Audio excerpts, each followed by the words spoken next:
திடீர்னு எனக்கு நிச்சயம்ங்கறீங்க, கல்யாணம்ங்கறீங்க. எனக்கு ஒண்ணுமே புரியல. அண்ணி, முதல்ல என்ன நடந்ததுன்னு சொல்லுங்க. அப்பதான் எனக்கு புரியும். சரியா போச்சுப்பா. உன் கல்யாணத்தை பத்தி உனக்கே தெரியாதா? நல்ல குடும்பம். மரியாதை சம்பந்தி, மரியாதை. Give respect and take respect. அதான் இந்த ஜென்டில்மேன் பாலிசி. உன்னோட அண்ணங்கிற முறையில் அகிம்சை வழியில நான் போய்கிட்டு இருக்கேன். என்ன தீவிரவாதியா மாத்திராதீங்க. ரொம்ப ஓவரா பேசுற. பையனோட அப்பா நான் சொல்றேன், இந்த கல்யாணம் நடக்காது. அப்படி சொல்லாதீங்க சம்பந்தி. மன்னிச்சிடுங்க சம்பந்தி, மன்னிச்சிடுங்க. அண்ணா, எந்திரிங்க அண்ணா. முடியாதுமா. சம்பந்தி சம்பந்தம் சொன்னதான் நான் எழுந்திருப்பேன். முடியாது. இப்ப எந்திரிக்க போறீங்களா இல்லையா? சார், இவ்வளவு நேரம் நீங்க பேசினதை வச்சு உங்க மகனை எனக்கு கல்யாணம் பண்றதுக்கு நீங்க நிச்சயம் பண்ணிருக்கீங்கன்னு எனக்கு நல்லா புரிஞ்சிருச்சு. நான் ஒன்னு சொல்றேன், தெளிவா கேட்டுக்கோங்க. இந்த கல்யாணம் நடக்காது. நீங்க போயிட்டு வாங்க சார். அம்மா காயத்ரி, நான் சொல்றத கொஞ்சம் கேளுமா. வேண்டாம் லட்சுமி அம்மா, நீங்க அவரை கூட்டிட்டு போங்க ப்ளீஸ். காயத்ரி, அவசரப்படாத காயத்ரி, நான் சொல்றத கொஞ்சம். நீங்க ஒன்னும் சொல்ல வேண்டாம், எனக்கு எல்லாம் புரியுது. நீங்க கூட்டிட்டு போங்க லட்சுமிமா. சார், நான் அப்படி சொன்னதுக்கு என்ன மன்னிச்சிடுங்க. நல்ல குடும்பத்துல சம்பந்தம் பேச கூட்டு வந்த என் தலை எழுத்து. நீ யார வேணா பேசி, இந்த குடும்பத்தை பத்தி பேசாத. நாங்க ராஜ பரம்பரை, நீ பிச்சைக்கார பரம்பரை. என்ன நடக்குதுங்க? நான் ஒருத்தர் இந்த வீட்டுல இருக்கேன்னு யாருக்காவது ஞாபகம் இருக்கா? இதெல்லாம் யார் ஏற்பாடு பண்ணது? இது எல்லாத்துக்கும் காரணம் அண்ணி தான். சுமாரு, சின்ன பிள்ளைத்தனமா பேசாத. அதுக்கு அவ ஒண்ணும் காரணம் இல்லம்மா. இன்னும் எத்தனை காலத்துக்கு தான் இந்த குடும்பத்துக்கு உழைச்சு கொடுத்துக்கிட்டு இருப்ப? உனக்கு ஒரு கல்யாணம் காட்சி, குழந்தை குட்டின்னு இந்த அண்ணன் பாக்கணுங்கிற ஆசை இருக்காதா? அண்ணே, கொஞ்சம் அமைதியா இருக்கீங்களா? இது பாருங்க அண்ணி, நீங்க என் மேல நிறைய பாசம் வச்சிருக்கீங்கன்னு எனக்கு நல்லா தெரியும். ஆனா அதை இப்படி எல்லாம் நிரூபிக்கணும்னு அவசியம் இல்ல. எப்ப கல்யாணம் பண்ணிக்கணும்னு எனக்கு தெரியும். தயவு செஞ்சு இனிமே யாரும் என் கல்யாணத்தை பத்தி யோசிக்க வேணாம். அவங்கவுங்க வேலையை அவங்கவுங்க பாருங்க.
என்ன நீ தொட்டதை எந்திரிச்சிட்டீங்க?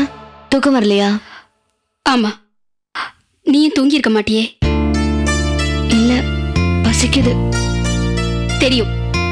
மனுஷன் மேல இருக்கிற கோவத்தை சாப்பாட்டு மேல காமிச்சா வயிறு சும்மா இருக்குமா? நல்ல வேளை சாப்பாட்டுல தண்ணி ஊத்தல. வா வாமா.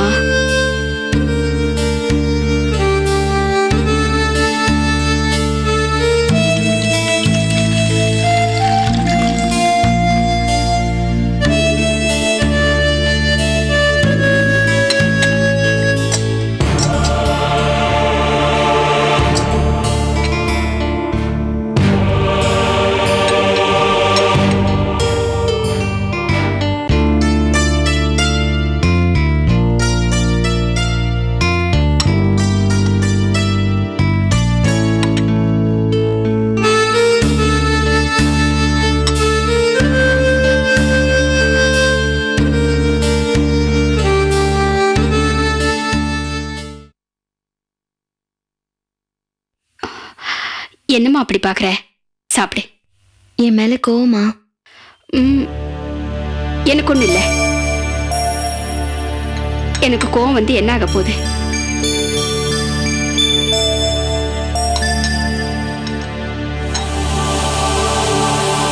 உண்மையிலே என் மேல உங்களுக்கு கோவம் இல்லையே? இல்லம்மா, நீ சாப்பிடு. இல்ல, என் கல்யாணத்தை பத்தி நீங்க யாரும் கவலைப்பட வேணாம்னு சொன்னேன், அதனால. அதெல்லாம் ஒண்ணும் இல்லம்மா. அப்பளம் பொரிச்சிட்டு வரட்டுமா? வேண்டாம் அண்ணி, நான் கொஞ்சம் அதிகமா கோவப்பட்டேன்னு நினைக்கிறேன்.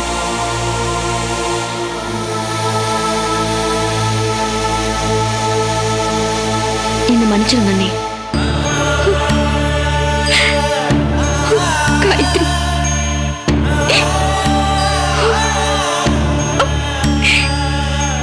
உங்களுக்கு தான் தெரியும்ல அண்ணி, ஆபீஸ்ல ஒரே டென்ஷன். வீட்டுக்கு வந்து பார்த்தா கல்யாணம் அது இதுன்னு வெறுப்பேத்துறீங்க. பத்தா குறைக்க யார் காலையே இப்ப அண்ணன் வேறாரு? கோவம் வருமா இல்லையா சொல்லுங்க? என்னதான் கோவம் வந்தாலும் நீ அப்படி பேசுனது தப்புதாம்மா. உன்னை பத்தி நான் கவலைப்படாம வேற யார் கவலைப்படுவாங்க? உன் அண்ணனுக்கும் சேர்த்து நான் தானே கவலைப்படணும். சரி, நான் கல்யாணம் பண்ணிட்டு போயிட்டா நீங்களா என்ன பண்ணுவீங்க? அதை பத்தி யோசிச்சிங்களா? சும்மா கல்யாணம் கல்யாணம் சொல்லிட்டு எங்களை பத்தி நீ நினைச்சிட்டு இருந்தா உன்னை பத்தி யார்தாம்மா யோசிக்கிறது? நாங்க நல்லா இருக்கணுங்கிறதுக்காக உன் வாழ்க்கையும் வயசையும் நான் வீணாக்க விரும்பல காயத்ரி. நான் உங்ககிட்ட கோவமா பேசியிருந்தாலும் என் கல்யாணத்தை பத்தி நினைக்க எனக்குன்னு ஒரு ஆள் இருக்குன்னு நினைக்கும் போது மனசுக்கு ரொம்ப சந்தோஷமா இருக்கு அண்ணி.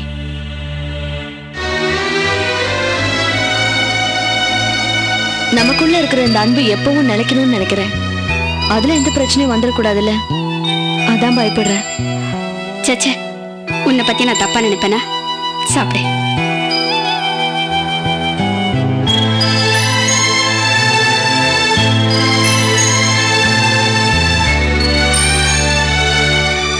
தேங்க்ஸ் அண்ணி.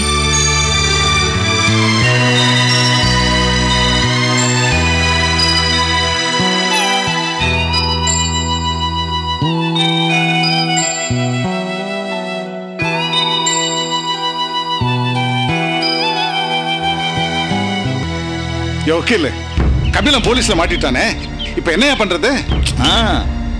கபிலம் போலீஸ் ஸ்டேஷன்ல மாட்டினதுக்கு நீங்க எங்க கவலைப்படுறீங்க? வக்கீல் ஐயா, கபிலம் குழிப்பணியான திருட்டு போலீஸ்ல மாட்டிக்கல, காயத்ரி கொலை பண்ண விஷயத்துக்காக இப்ப ஜெயில இருக்கா. நானும் அதைத்தான் சொல்றேன். ஹாஸ்பிட்டல் கேஸுக்கும் கபில அரெஸ்டுக்கு எந்த சம்பந்தமும் இல்ல. அது தனி, இது தனி. அப்ப ஹாஸ்பிட்டல் கேஸ்னா ஐயாவை காப்பாத்துவீங்க, வேற ஏதாவது கேஸ்னா பிரீஃப் கேஸ் எடுத்து வீட்டுக்கு போடுவீங்க. பாரு, கொசுவை அடிச்சு கொன்னதாக ஐயா மேல கேஸ் போட்டா கூட நான் பாதாடி ஐயாவை வெளியில கொண்டு வந்துருவேன். என் விசுவாசத்தை என்னைக்கும் குறை சொல்லாத, நீ வாய மூடு. தனக்கு வேலை இல்லைங்கிறது என்ன சூசகமா சொல்றாரு பாத்தீங்களா? பேசாம இருந்த காயத்ரியை கொல்ல சொல்லி கபிலனை அனுப்புனது நான். இப்ப சொல்லு, கபிலன் அரஸ்டுக்கு எனக்கு சம்பந்தம் இல்லையா? ஐயா, நீங்க என்ன சொல்றீங்க? இந்த மாதிரி சின்ன விஷயத்துக்கெல்லாம் நீங்க எதுக்கு தலையிடுறீங்க? சின்ன விஷயம்னு நீ ஈஸியா சொல்லிட்ட, அது கொடுத்த குடைச்சல் எனக்கு இல்லையா தெரியும்? ஏன்? அதனாலதான் கதையை முடிச்சிருவாங்கடான்னு இந்த கபிலனை அனுப்பி வச்சேன். அவனுங்க என்னன்னா கதையை முடிக்காம என் கால வாரிட்டானுங்க. டேய், இங்க வாடா. ஐயா கூப்பிடுறாருல, போடா. உன்னதான்டா, என்னங்க ஐயா? ஏண்டா, கபிலம் போலீஸ்ல சிக்கனா நமக்குதான் ஆபத்துன்னு சொல்லி அன்னைக்கு 50,000 ரூபாய் பணத்தை வாங்கி கொடுத்தல்ல, பணத்தை வாங்கின கைதிங்க எங்கேயாவது வெளியூர் போக வேண்டியதானடா? ஏன் உள்ளூர்லயே இருந்து கழுத்து அறுத்தான்? அதுங்க என்னங்க பேச்சு பேசுறீங்க?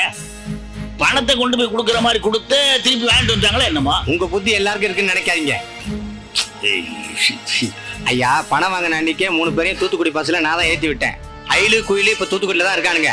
கபில மட்டும் பொண்டாட்டியோட ஏதோ பிரச்சனைன்னு பார்க்க வந்திருக்கான். வந்த இடத்துல போலீஸ் கிட்ட மாட்டிக்கிட்டான். அதுக்கு நான் என்ன பண்ண முடியும்? என்ன சொல்ற நீ? பொண்டாட்டிட்ட பிரச்சனைன்னா பொண்டாட்டி தூத்துக்குடி அனுப்பிச்ச வேண்டியதானே? அவன் எதுக்கு இங்க வந்தான்? இந்த பாருங்க, உங்க பொண்டாட்டிய பார்க்க வந்தா ஏன் எதுக்குன்னு கேட்கலாம். அவன் பொண்டாட்டிய பார்க்க வந்திருக்கான். ஏன்னு கேட்டா மூஞ்சி முதுகு திருவிட மாட்டான். லூசு மாதிரி பேசுறீங்க. பாத்தீங்களா ஐயா, கோர்ட்ல இருக்க மாதிரி அமைதியா இருக்காரு பாருங்க. அங்க பாருங்களேன். ஏன் வந்தா எதுக்கு வந்தா விட்டுடுங்க. ஏதோ என் இழவெடுக்க வந்தான். முதல்ல அதுக்கு என்ன பண்ணலாம் சொல்லுங்க. கபிலனுக்கு ஐயா மேல ஏகப்பட்ட விசுவாசம் இருக்கு. ஐயாவை அவன் உயிரை போனாலும் காட்டி கொடுக்க மாட்டான். அந்த நம்பிக்கை எனக்கு இருக்குங்க ஐயா.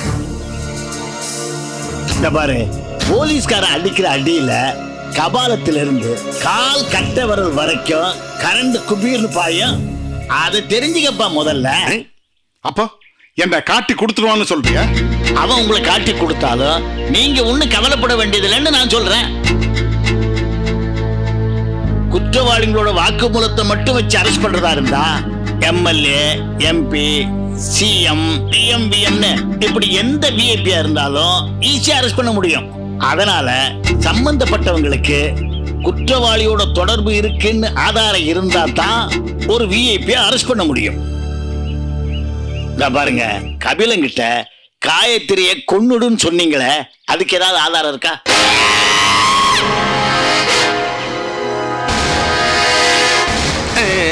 ஐயா உங்க காலில் விழுறங்க ஐயா. உங்க உப்பு தின்னு வளர்ந்து உங்களுக்கு நான் துவா நினைக்க மாட்டேயா கொட்ட. சொல்லுங்க ஐயா. ஆதாரம் எதுவும் கிடையாது. அப்ப நீங்க கவலைப்பட தேவையில்லை. பாருங்க ஐயா, இந்த கபிலன் இருக்கிறானே, அவன் போலீஸ் கஸ்டடியில இருக்கிற வரைக்கும் அவனுக்கு ஜாமீனே கிடைக்காது. அதுக்கு அப்புறம் தான் ஜாமீன் கிடைக்கும். அந்த வேலையை நான் பாத்துக்கிறேன்.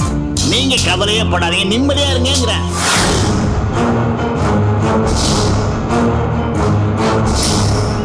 அந்த ஆஸ்பத்திரி கேஸ்ல காயத்ரி இருக்கிறானே, அவன் நம்மளை கைவிட்டுட்டான். அந்த இன்ஸ்பெக்டர் இருக்கானே, அவன் கூட நம்மளை ஏமாத்திட்டான். முதல்ல ஒரு அஸ்திரத்தை ஏவி பார்ப்போம். அது வேலை செஞ்சா ஆஸ்பத்திரி கேஸ்ல ஜெயம் உங்களுக்கு தானே. வயிற்றுல இருந்த பிள்ளையோட செத்து போனால ஒரு பொண்ணு, அவ பேர் என்ன? சித்ரா. இந்த பாருங்க, அந்த சித்ராவோட புருஷன் இருக்கானே, அவன் வந்து என் பொண்டாட்டிய பிரசவத்துக்கு கொண்டு வர்ற வழியிலேயே செத்து போயிட்டான்னு ஒரு வரி கோர்ட்ல சொன்னா போதுங்க, இந்த கேஸ் இருக்குங்களே அது செல்லா காசு ஆயிடும். அவளை கொண்டாந்து சேர்த்தது அவ புருஷன் இல்ல, பக்கத்து வீட்டு பொம்பளைங்க. இருக்கட்டுமாப்பா, அதனால என்ன? இந்த பாரு, ஆஸ்பத்திரி கேட்டு வரைக்கும் வந்தேன், பேச்சு மூச்சிலாம் போனதை பார்த்து பயந்து பணம் ரெடி பண்ண போனேன் அப்படின்னு சொன்னா முடிஞ்சு போச்சு. இந்த பாருங்க, அவனே சொல்லும் போது பொம்பளைங்க சொல்றத யாருங்க நம்ப போறா? ஒரு பொண்ணு இருக்கிறாள, அவளுக்கு நெருங்கின சொந்தமே அவ புருஷன் தான். அப்பா அம்மா கூட அப்புறம்தான். அப்படிப்பட்ட புருஷனே சொல்லும் போது அவனுடைய வாக்குமூலத்தை தானே கோர்த்து ஏத்துக்கும். ஐயா, சண்டைக்காரன் காலில் விழறத விட சாட்சிக்காரன் காலில் விழறதான் முக்கியம்னு பெரியவங்க சொல்லுவாங்க. அது மாதிரிதாங்க இதுவும். இந்த பாருங்க, காயத்ரியும் அந்த இன்ஸ்பெக்டர் ராம்குமார் இருக்கானே, அவங்க 2 பேரும் தான் நமக்கு சண்டைக்காரங்க. சித்ராவுடைய புருஷன் சாட்சிக்காரன். அப்போ அந்த சித்ரா புருஷன் காலில் என்ன விட சொல்றேன்? என்னங்க நீங்க இந்த இது மாதிரிலாம் பேசிக்கிட்டு இருக்கிறீங்க? உங்களை போய் நான் அப்படிலாம் சொல்லுவேனா? அப்ப சித்ரா காலில் போய் விட சொல்றியா? சும்மா அம்மா, நான் என்ன சொல்ல வர்றேன்னா, 3 வேளை இங்க தின்னுபிட்டு தெண்டமா உட்காந்துக்கிட்டு இருக்கிறானே, அவன் என்ன பண்றான்? அவனை போய் காலில் விடான்னு சொல்ல வேண்டியதானே? அவனோட சேர்த்து ஒரு பொட்டியில பணத்தையும் போட்டு கொடுத்துச்சுன்னா விஷயம் முடிஞ்சு போச்சு, அவ்வளவுதானே? ஐயா,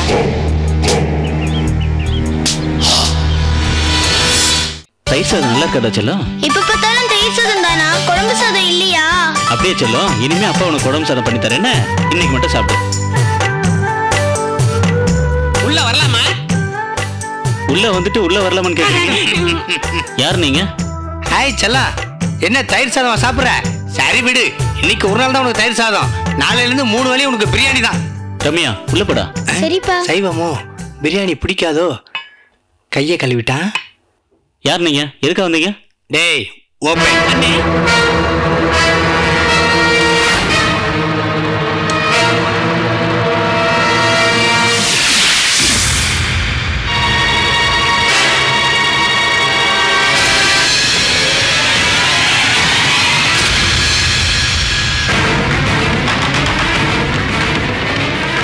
என்னதுலாம்? பணம், உங்க பணம். உங்ககிட்ட கொடுத்துட்டு போலான்னு வந்தேன். ஏன் பணமா? என்ன சொல்றீங்க? புரியல? செத்து போன உங்க பொண்டாட்டி சும்மா சாகல, இவ்வளவு பணத்தை உங்களுக்கு கொடுக்க சொல்லி செத்துருக்காங்க. என்ன, நீங்க 2 பேரும் இன்சூரன்ஸ் ஆபீஸ்ல இருந்து வரீங்களா? உங்க ஒய்ஃபு நீங்க இன்சூரன்ஸ் பண்ணிருக்கீங்களா? இல்லையே. அப்புறம் எதை வச்சு எங்களை இன்சூரன்ஸ் ஆபீஸ்ல இருந்து வரீங்கன்னு கேட்டீங்க? இந்த தொங்கன மூஞ்ச பார்த்தா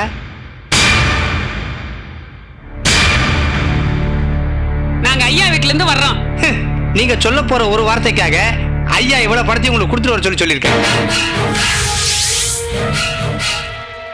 என் மனைவி சித்ரா ஆஸ்பத்திரிக்கு போற வழியில மூச்சு திணறி வலி தாங்க முடியாம செத்துட்டா அப்படிங்கிற ஒரு வரிய நீங்க கோர்ட்ல ஜட்ஜு முன்னாடி வந்து சொல்லணும்.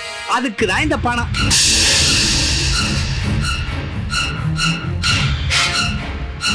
நான் பக்கம் பக்கமா பேசுறேன், எனக்கு 10 பைசா கூட தர மாட்டேங்கிறீங்க. இவர் ஒரு வரி பேசுறதுக்கு 10 லட்சம் ரூபாயே தூக்கி தர்றீங்களேன்னு. டேய், திருக்குறள் கூட தான் 2 வரி, அதுக்கு எவ்வளவு வேல்யூவேஷன் இருக்குன்னு உலகத்துக்கே தெரியும்டா. நீங்க எடுத்துங்க சார். இந்த படத்தை நான் வாங்கிக்கலனா பின் விளைவுகளை சந்திக்க வேண்டியதா இருக்கும். என்ன சொன்னீங்க? இந்த பாருங்க, தயவு செய்து இந்த படத்தை வாங்கிக்கங்க, இல்லன்னா நாங்க 2 பேரும் பணமாயிருவோம். முதல்ல எந்திரிக்க நீங்க. இல்லைங்க, தயவு செய்து படத்தை வாங்கிக்கிறேன்னு சொல்லுங்க. நான் படத்தை வாங்கிக்கிறேன், எந்திரிக்க முதல்ல. சரிங்க, எப்படியோடா பணத்தை வாங்கிக்கிறேன்னு சொல்லிட்டாரு. அதுதான் என் பொண்டாட்டி சித்ரா. இவளை நீங்க உயிரோட திருப்பி கொடுங்க, நான் இந்த படத்தை வாங்கிக்கிறேன். என்னடா தலையே சுத்துது உங்களுக்குமா? என் பொண்டாட்டி சாவுக்கு காரணமான முதலாளி அசிங்கப்பட்டு அவமானப்பட்டு ஜெயில கம்பிய நீ கழித்தீங்கடா. அவன் சட்டத்துக்கு முன்னால தண்டனையை அனுபவிச்சு தீரணும்டா. அப்பதான் என் சித்தரோட ஆத்மா சாந்தி அடையும். அவனுக்கு முன்னால இந்த பணம் எல்லாம் ஏமாத்துறேன்டா. வெளியில போங்க, தயவு செஞ்சு வெளியில போங்க. பாருங்க, இன்னொரு வாட்டி வேணா இவனை காலில் விட சொல்றேன், தயவு செய்து படத்தை வாங்கிக்கங்க. ஆமாங்க, நான் கூட காலில் விழுறேங்க. நீங்க காலில் விழுந்தாலும் சரி, கதறி அழுதாலும் சரி, என் பதில் அதான். பாத்தியாடா காசு, அவன் ஐயா சாமி 5 பைசா 10 பைசா தர்மம் பண்ணுங்கன்னு கெஞ்சுவான். நாம 10 லட்ச ரூபாய் கொண்டு நீட்டுறோம். சில ஜென்மங்களுக்கு புரியுதா பாரு. சாருக்கு புரியுதா பாரு. ஏய், எனக்கு கோவம் வருதுன்னா வெளியில போங்க. என்ன சொன்ன? ஏய், வெளில போங்கடா. அப்படி மரியாதையா சொன்னாதான் இவனுக்கு புரியும். போடா போ. போடா. என்ன திரும்பி பாக்குற? போடா. அதான் போறேன்ல பேசுற.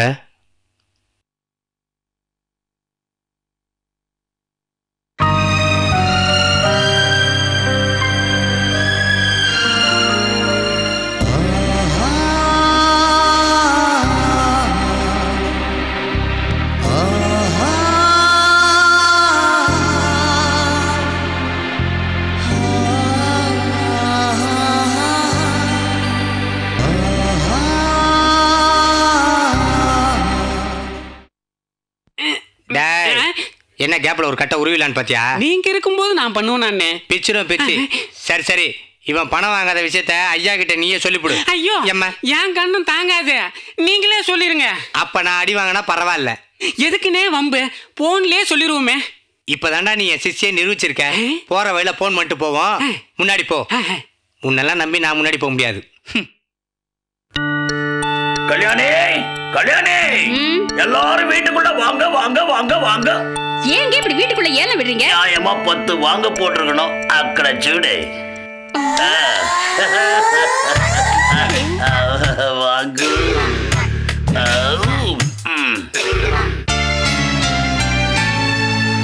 ஏமா மணி 10 ஆச்சு, இன்னும் ஆபீஸ் போல. அது இருக்கட்டும், இவங்க எல்லாம் யாரு? கர்ண பரம்பரையில இருந்து வர்றவங்க. எந்த ஒரு மகாராஜாங்க?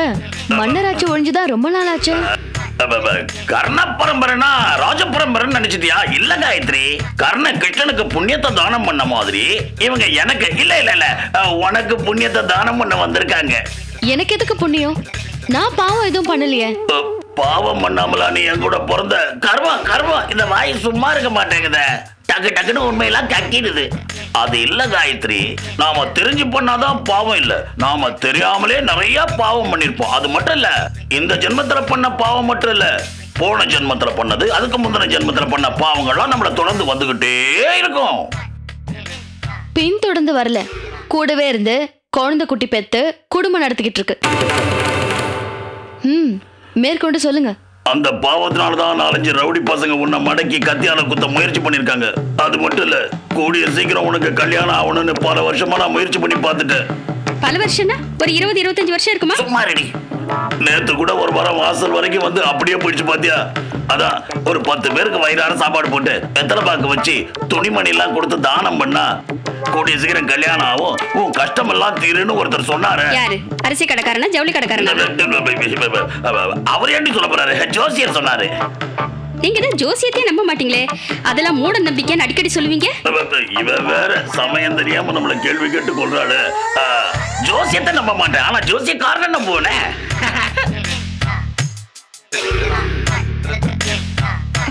ஏங்க அது வந்து பயமுறை.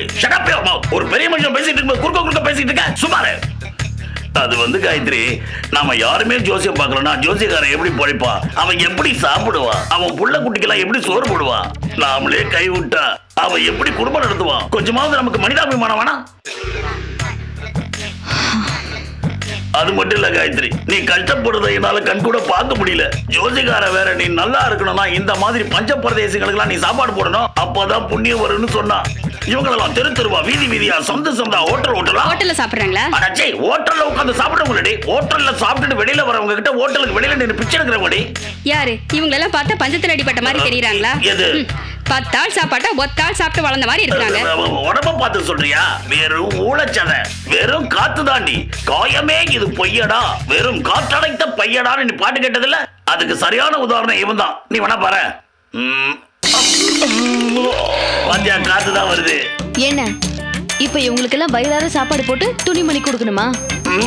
ஆமா காயத்ரி.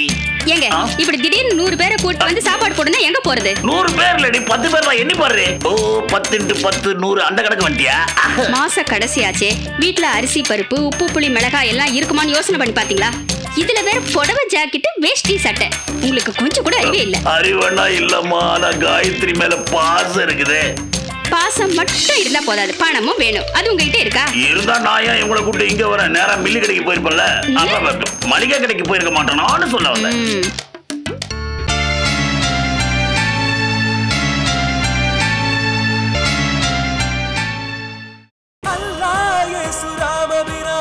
அனைவரும் கைகள் கொழு கட்டும் இளைஞரே இளைஞரே புதுயுகமே இனி இந்த பூமியின் சரித்திரம் உயிரை சுமந்தோம், புது யுகம் ஒன்றை பூமியில் படைக்க இளைஞர்கள் எழுந்தோம். சிறகை விரித்தோம், புது யுகம் ஒன்றை பூமியில் படைக்க பயணத்தை தொடர்ந்தோம்.